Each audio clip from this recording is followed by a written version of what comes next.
Di awal cerita, kita diperkenalkan pada seorang turis Australia bernama Claire yang berprofesi sebagai fotografer. Ia datang ke Berlin untuk berwisata dan berburu foto. Saat sedang berjalan, ia melihat sebuah perpustakaan dan masuk untuk membeli beberapa buku sketsa.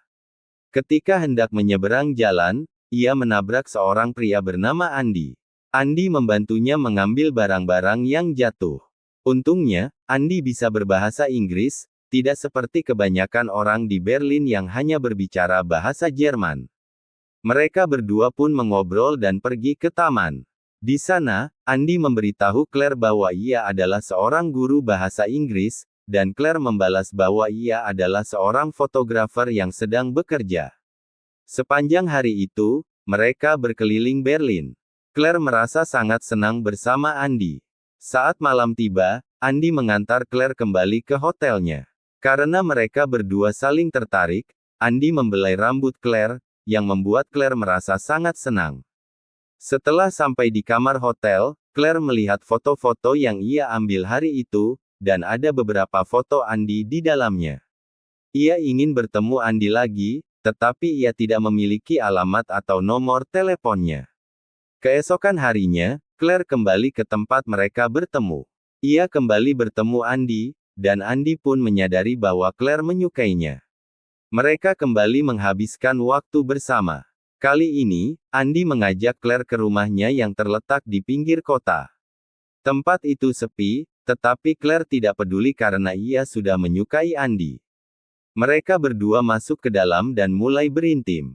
Pagi harinya, Claire bangun dan melihat Andy sudah pergi ke sekolah untuk mengajar. Claire bersiap-siap dan ketika ia mencoba membuka pintu, ia terkejut karena pintu terkunci dari luar. Ada satu ruangan lain yang juga terkunci, tetapi Claire tidak terlalu memikirkannya. Ia menduga Andy mungkin lupa meninggalkan kunci. Sepanjang hari, Claire tetap berada di dalam rumah. Sore harinya, Andy pulang. Claire berkata, "Kurasa kamu lupa meninggalkan kunci." Andy menjawab, "Ya." Claire pun bercanda, "Aku pikir kamu mengurungku di sini." Andy tidak menanggapi leluconnya. Setelah itu, mereka kembali berintim dan tidur. Keesokan paginya, saat Andy hendak berangkat ke sekolah, Claire bertanya di mana kuncinya. Andy menjawab bahwa kunci ada di meja. Hanya ada satu kunci di meja.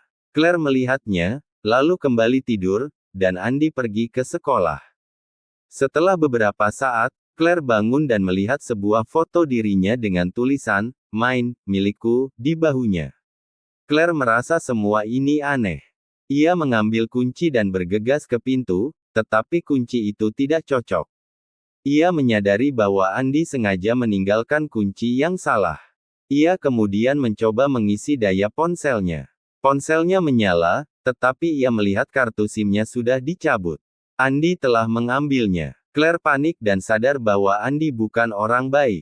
Ia mengambil kursi dan mencoba memecahkan jendela kaca, tetapi meskipun kaca pertama pecah, ada lapisan kaca kedua yang sangat kuat. Ia mengerti bahwa Andy telah merencanakan semuanya. Sore harinya, Andy kembali ke rumah. Claire ingin pergi, tetapi Andy mengunci pintu. Ketika ia masuk, ia menyadari bahwa Claire sudah tahu semuanya. Claire bertanya, "Ada apa ini? Mengapa kamu tidak membiarkan aku pergi?" Andy menjawab, "Kamu pernah bilang kita akan bersama selamanya." Claire menyadari bahwa Andy tidak waras. Ia mencoba melawan Andy dan memukulnya, tetapi Andy tidak membiarkannya pergi. Pagi harinya, sebelum pergi ke sekolah, Andy mengikat Claire agar ia tidak bisa kabur. Setelah sekolah, Andy menemui ayahnya dan memberitahu bahwa ia punya pacar baru bernama Claire. Sebelumnya, Andy juga punya pacar lain yang tiba-tiba menghilang tanpa jejak. Ketika Andy kembali ke rumah, keadaan Claire sangat lemah karena ia tidak makan atau minum seharian. Andy memberitahunya bahwa ia sudah mengirim pesan ke ibu Claire, memberitahu bahwa Claire baik-baik saja dan tidak perlu khawatir. Setelah satu malam lagi berlalu, pagi harinya, Andy kembali mengikat Claire. Claire berkata, "Jangan ikat aku. Pintunya juga terkunci, aku tidak bisa lari." Andy setuju dan pergi. Setelah Andi pergi, Claire mencari jalan keluar, tetapi tidak menemukannya. Ia menemukan obeng di bawah sofa dan menyembunyikannya. Saat Andi pulang, ia melihat Claire sedang memainkan puzzle yang ia berikan. Claire berpura-pura senang dan meminta bantuan Andi untuk menyelesaikan puzzle. Saat Andi mendekat, Claire menusuk tangannya dengan obeng. Andi terluka, dan Claire mengambil kunci, membuka pintu, dan berlari ke bawah. Namun, ada pintu lain yang juga terkunci. Andi mengejarnya, memukuli Claire hingga pingsan, lalu membawanya kembali ke atas. Andi juga sering memotret Claire dalam pose aneh karena ia tidak waras. Keesokan harinya, saat Andi di sekolah, ia melihat seorang murid perempuan dengan tatapan aneh. Itu berarti ia sedang mengincar korban berikutnya. Sementara itu, Claire terus mencoba membuka pintu tetapi gagal. Andi kembali ke rumah dan Claire menjadi tenang. Ia tahu jika ia mencoba melarikan diri lagi, Andi akan membunuhnya. Beberapa bulan berlalu. Suatu hari, murid perempuan yang dilihat Andi di sekolah datang ke rumahnya. Andi menyuruhnya pergi. Claire melihatnya, tetapi tidak berani mengatakan apapun karena ia tahu Andi akan mengunci gadis itu juga.